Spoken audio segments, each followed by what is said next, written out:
एक घने जंगल में टोनी अपनी बेटी टुनटुनी के साथ रहती थी। एक दिन टोनी की बहन की मौत लंबी बीमारी से हो जाती है। तब टोनी अपनी बहन के घर जाती है। माँ, मुझे छोड़कर तुम कहाँ चली गई माँ? मैं अब किसके सहारे रहूंगी माँ? अच्छा होता आप मुझे भी अपने साथ ले गई होती। बेटा, तू अकेली नहीं है। आज से मैं तेरी माँ हूँ। मैं तुझे अपने घर लेकर चलूंगी। टोनी चिंकी को लेकर अपने घर आती है। बेटा, तू किसी भी चीज की चिंता मत करना। यहाँ तेरी बहन टुनटुनी भी है। तुम दोनों साथ साथ रहना। मैं तुम्हारा दाखिला भी टुनटुनी के स्कूल में करा दूंगी।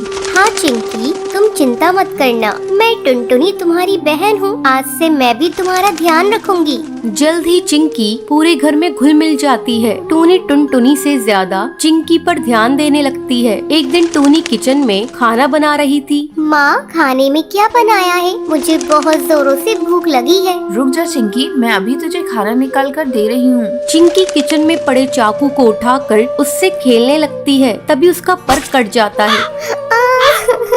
माँ, मेरा पर कट गया। चिंकी, तू भी ना बेटा चाकू लेकर क्यों खेल रही थी? रुक, मैं अभी तेरी मरहम पट्टी कर देती हूँ। थोड़ी देर बाद ये ले चिंकी, मैं तुझे अपने हाथों से खाना खिला देती हूँ। टोनी चिंकी को अपने हाथों से खाना खिलाने लगती है। तभी टुनटुनी वहाँ आती है। माँ, मुझे भी आपके हाथों से खाना खाना है। टुनटुनी, बच्ची नहीं है तू, अपने हाथ से भी खा सकती है। माँ, जब से चिंकी आई है तुमने मुझसे प्यार करना छोड़ दिया है। जाओ, मैं नहीं खाती, मुझे नहीं खाना। टुनटुनी, ये तू कैसी बातें कर रही है? चिंकी भी तो तेरी ही बहन है। तू देख नहीं रही इसके चोट लग गई है। माँ, मुझे फालतू की बातें नहीं सुननी। मैं अपने कमरे में जा रही हूँ। गुस्से में टुनटुनी अपने कमरे में चली आती है और सोचने लगती है, जब से ये चिंकी की बच्ची इस घर में आई है, माँ उसी को प्यार कर रही है। आज चिंकी की वजह से मुझे डांट खानी पड़ी है। मैं इसे नहीं छोड़ूंगी, इसे सबक सिखाकर ही रहूंगी। अगले दिन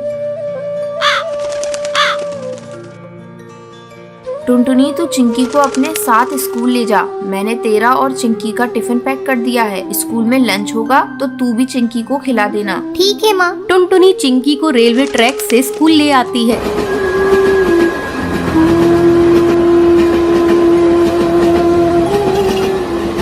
दीदी, तुम मुझे कहाँ से स्कूल ले जा रही हो? मुझे डर लग रहा है। चिंकी तो बेकार में डर रही है। मैं तो रोज इसी रास्ते से स्कूल जाती हूँ। तू मेरे पीछे पीछे आ। अचानक टुनटुनी का पैर पटरी में फंस जाता है। दीदी, क्या हुआ? चिंकी, मेरा पैर पटरी में फंस गया है और निकल नहीं रहा है। तभी ट्रेन की आवाज आती है। दीदी, लग रहा है ट्रेन आ रही है, जल्दी करो। चिंकी, मेरा पैर नहीं निकल रहा है। ऐसा लगता है जैसे मैं अब नहीं बचूंगी। मैं तुमसे बदला लेना चाहती थी, लेकिन देखो ना, मैं ही इसमें फंस गई। किसी तरह चिंकी टुनटुनी का पैर पटरी से निकालती है। चिंकी, मेरी बहन, अगर आज तू नहीं होती तो मैं इस दुनिया में नहीं रहती। उस दिन के बाद से टुनटुनी को एहसास हो जाता है और वो अपनी बहन चिंकी चिड़िया के साथ खुशी खुशी रहने लगती है।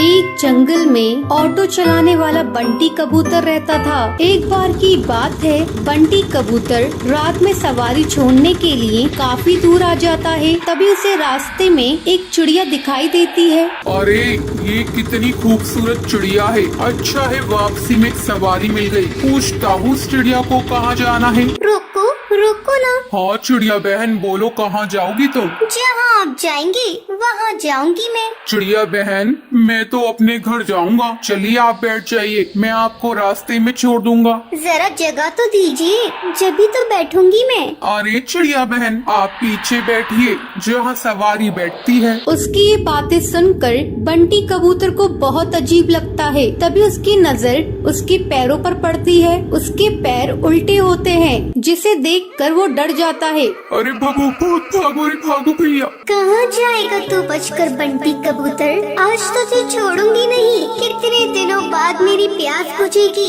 इस रास्ते पर कोई आता भी नहीं था, अब तू आया है मेरा शिकार। तभी टूनी चिड़िया की आत्मा अपने असली रूप में आ जाती है। वो जोर जोर से हंसने लगती है। कभी वो गायब हो जाती, कभी सामने आ जाती। बंटी कबूतर डर के मारे तेजी से अपना ऑटो भगाता है। वो शीशे नक्शे में देखता है आत्मा उसका पीछा नहीं कर रही है। वो जंगल के ऑटो स्टैंड पर अपना ऑटो रोकता है। वहीं उसका दोस्त कालू कौवा खड़ा होता है। क्या हुआ बंटी कबूतर, तू इतना घबराया हुआ क्यों है? बंटी कबूतर कालू कौवे को सारी बात बताता है। अरे पागल, इतना सुनहरा मौका हाथ से निकाल दिया तूने। उस चिड़िया की आत्मा का एक पंख तोड़ लेता, वो तेरी गुलाम बन जाती। अरे भाई माफ कर मुझे, मेरी जान बच गई, आज वो ही काफी है मेरे लिए। ये कहकर बंटी कबूतर वहाँ से चला जाता है। कालू कौवा अपने मन में सोचता है, ये तो डरपोक पागल है, इतना सुनहरा मौका गवा दिया। ये पूरे जंगल पे राज करता। चलो कोई नहीं, कल रात में उस जगह जाऊंगा और उस भूतिया चिड़िया का पंख तोड़कर ले आऊंगा। अगले दिन कालू कौवा अपना ऑटो लेकर उसी जंगल के रास्ते पर जाता है। वहाँ पर एक चिड़िया खड़ी होती है। रोको रोको ना, ऑटो रोको, मुझे जाना है। अरे भाई, लगता है ये वही चिड़िया की आत्मा है, इसका पंख तोड़ लूंगा। ये कहकर कालू कौवा अपना ऑटो उसके सामने रोकता है और उसके पंख तोड़ने लगता है। अरे बेवकूफ कौवे बदमाश, तेरी हिम्मत कैसे हुई? तूने मेरे पंख तोड़ने की कोशिश की। रुक, तुझे अभी बताती हूँ। टुनटुनी चिड़िया पास में पड़े डंडे से उसे बहुत मारती है। अरे बहन, मुझे माफ कर दो, मुझे लगा तुम एक चिड़िया की आत्मा हो। अरे बदतमीज, तुझे मैं कहाँ से आत्मा नजर आ रही हूँ? चल भाग यहाँ से। टुनटुनी ये कहकर वहाँ से चली जाती है, पर टूनी चिड़िया की आत्मा पेड़ के पीछे खड़े होकर ये सब देख रही होती है। अगले दिन कालू कौवा फिर से अपना ऑटो लेकर वहाँ पर आता है। भाई आज तो पहले उसके पैर देखूंगा, तभी उसके पंख तोड़ूंगा, वरना कल की तरह पिटाई हो जाएगी मेरी। अब फिर से वहाँ पर एक चिड़िया खड़ी होती है। रोको रोको ना ऑटो, मुझे जाना है। कालू कौवा उसके पैर देखता है, उसके पैर उल्टे होते हैं। जैसे ही कालू कौवा उसके पंख तोड़ने वाला होता है, तभी टूनी चिड़िया की आत्मा अपने असली रूप में आ जाती है। बहुत डरावनी आवाज़ें सुनाई देती है। कालू कौवे, आ मेरे पंख तोड़ेगा? ये ले तोड़ के दिखा। टूनी चिड़िया की आत्मा कभी उसके सामने आ जाती, कभी उसके पीछे। वो उसे बहुत मारती है। मुझे माफ कर दो चिड़िया की आत्मा, मैं आगे से कभी भी ऐसा नहीं करूँगा। मुझे जाने दो, मत मारो। क्यों छोड़ दूं तुझे? तू जैसे मन चले बदमाश पक्षियों को मारना ही तो मेरा लक्ष्य है। तुम जैसे लालची पक्षियों को जीने का कोई हक नहीं। तभी वहाँ पर बबलू कबूतर ऑटो में अपनी सवारी बिठाकर वहाँ से गुजर रहा होता है। अरे चिड़िया की आत्मा, छोड़ दो उसे, मैं तुमसे विनती करता हूँ। नहीं, मैं इसे नहीं छोड़ सकती। तुम जानते हो, एक बार ऐसे ही मैं इस जंगल से ऑटो में जा रही थी। उस ऑटो वाले ने मेरा सामान लूट कर मुझे जान से मार दिया। जब से जो भी मुझे लालची पक्षी दिखाई देता है, मैं उसे जान से मार देती हूँ। तभी सुंदरी कौवी बोलती है, अरे टोनी चिड़िया, तुम सही कह रही हो, तुम्हारे साथ गलत हुआ है, लेकिन तुम भी सही नहीं कर रही हो। ना जाने कितने पक्षियों को तुम मार रही हो। वो सब उसे बहुत समझाते हैं। वो कालू कौवे को छोड़ देती है। मुझे माफ कर दो, तुम सब सही कह रही हो। मैंने अपने इंतकाम पूरा करने के लिए ना जाने कितने पक्षियों के परिवार को तोड़ा है, पर अब नहीं। इस दुनिया में तुम जैसे नेक दिल पक्षी भी होते हैं। ये कहकर वो वहाँ से चली जाती है। टुनटुनी का पति बंटी एक कुली था। वो नदी पार से आने वाले पक्षियों के सामान को इधर से उधर करता था। एक दिन जब बंटी काम पर जा रहा था, तब टुनटुनी उससे कहती है, अजी, अपनी सेहत का भी ध्यान रखा करो। सभी किसी न किसी दिन छुट्टी लेते हैं, लेकिन तुम तो रविवार को भी काम करते हो। अरे पगली, अगर काम नहीं करूँगा तो घर कैसे चलेगा? तू तो माँ बनने वाली है, बच्चों का खर्चा बढ़ेगा। अगर काम नहीं करूँगा तो अपने बच्चों को अच्छी जिंदगी कैसे दूंगा? आपसे तो बात करना ही बेकार है। ये लीजिए पोटली, इसमें मैंने रोटी और चावल रख दिए हैं, समय से खा लीजिएगा। नहीं टुनटुनी, आज मेरी तबीयत कुछ सही नहीं लग रही है, कुछ भी खाने का मन नहीं कर रहा है। काम से आऊँगा तो खा लूँगा। बंटी बिना खाना लिए काम पर चला जाता है। टुनटुनी को क्या पता था कि बंटी से उसकी ये मुलाकात आखिरी थी। उधर बंटी बेहोश होकर बहती नदी में गिर जाता है और वहीं डूबकर मर जाता है। टुनटुनी भागी भागी अस्पताल जाती है।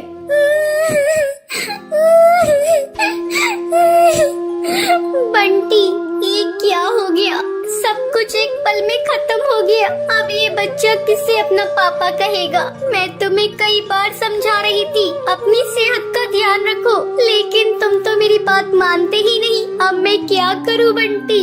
समय तेजी से पंख लगाकर उड़ने लगता है। टुनटुनी एक बच्ची को जन्म देती है। एक दिन टुनटुनी के पास डाकिया एक खत लेकर आता है।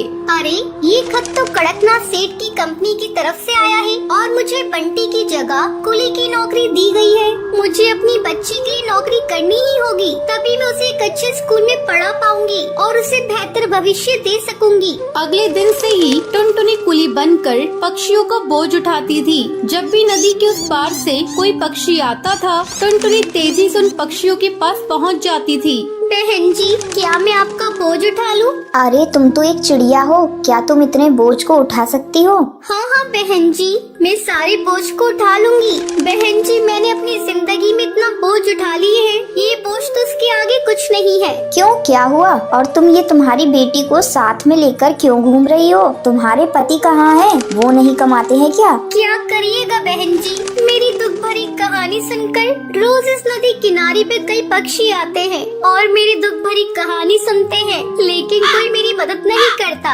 अरे तुम मुझे तो बताओ, मैं तुम्हारी जरूर मदद करूंगी। क्या बताऊं बहन जी, मेरे पति की मौत इसी नदी में डूबकर हो गई थी। उसके बाद से मैं यहाँ कुली की नौकरी कर रही हूँ। देखो टुनटुनी, जब तुम्हारी बेटी थोड़ी बड़ी हो जाएगी तो उसको मेरे स्कूल में डाल देना। मैं उसे पढ़ा लिखा कर एक अफसर बनाऊंगी। मैं तुम्हें अपना पता दे देती हूँ। वो बुलबुल चिड़िया टुनटुनी को अपना पता दे देती है। इसी तरह कई साल गुजर जाते हैं। एक दिन जब टुनटुनी अपना घर साफ कर रही थी, तभी उसे उस बुलबुल का दिया हुआ पता मिलता है। अरे ये पता तो वही है जो मैडम जी ने मुझे नदी किनारे पर दिया था। मैं तो बिल्कुल भूल ही गई थी। अब मैं अपनी बेटी को लेकर मैडम जी के स्कूल में जाऊंगी और उसे वहाँ पढ़ाऊंगी। टुनटुनी अपनी बेटी को लेकर उस पते पर पहुँचती है। आओ आओ टुनटुनी, बहुत दिन हो गए तुमसे मिले। मैडम जी, ये देखिए, मैं अपनी बेटी को अपने साथ लेकर आई हूँ। मैं चाहती हुई पढ़ लिख कर एक अफसर बन जाए, इससे मेरी तरह जीवन में संघर्ष न करना पड़े। हाँ हाँ टुनटुनी, तुम निश्चिंत रहो, मैं तुम्हारी बेटी को अच्छी तालीम दूंगी। तुम्हें एक दिन इस पर गर्व होगा। टुनटुनी अपनी बेटी का एडमिशन उस मैडम जी के स्कूल में कराकर निश्चिंत हो जाती है। उसे इस बात की खुशी थी, उसकी बेटी को उसकी तरह जीवन में संघर्ष नहीं करना पड़ेगा। तो ये थी आज की कहानी। क्या आपको पता है कालू कौवा बंटी कबूतर से चिड़िया की आत्मा का क्या तोड़ने के लिए कहता है? अगर आपको पता है तो आप हमें कमेंट करके जरूर बताएं। अगर आपको ये वीडियो पसंद आई हो तो इसे लाइक और ऐसी कहानियाँ देखने के लिए मेरे चैनल को सब्सक्राइब करना ना